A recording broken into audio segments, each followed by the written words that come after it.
I never really listened to Led Zeppelin actually that much. I always thought it turned all my friends into devil worshippers.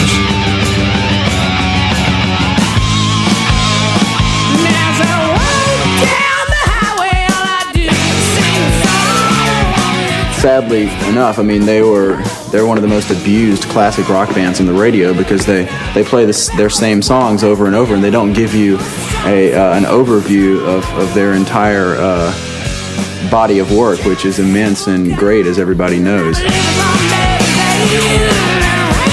haven't listened to Zeppelin in a long time, and then, I mean, I was the biggest fan of them for 5 years, and it just didn't seem real, because I idolized them, you know what I mean? It's like I had a certain picture of Led Zeppelin, and then, like, they asked us to be on the tribute album, and it's like, oh, okay.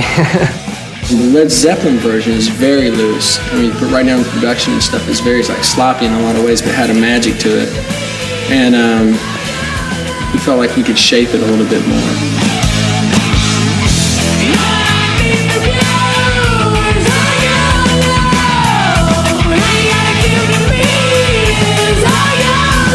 I think turned me on to Led Zeppelin more than anything was probably John Bonham initially, because I started listening to Led Zeppelin right about the time I started playing the drums, and I always wanted to do the little triplet feel thing that he does on the kick drum.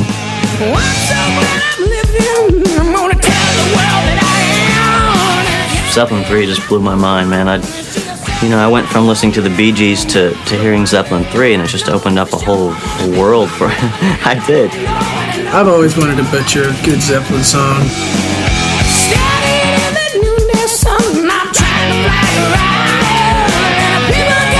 You know, yesterday was Jimmy Page's birthday. Happy birthday. Happy birthday, James. Happy wherever birthday. you are. When it came time to do Led Zeppelin 2, they were on the road. They were scattered about. I mean, the tapes they started working on in England, and they brought them over to the States.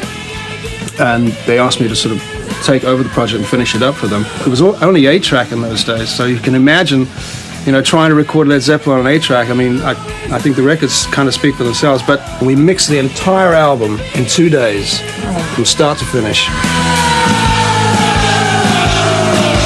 It's nice recording somebody else's song because you have a guide, you know, to start off with. You got something that this is what we're going for. We're going for this or a similar rendition, rather than, you know, you have a point of reference, I guess. Whereas when you do your own material, you can sit around all day long trying to pick the thing apart, trying to get it perfect. With this, you have a reference point. You can say, okay, it sounds like this, or it sounds enough like this.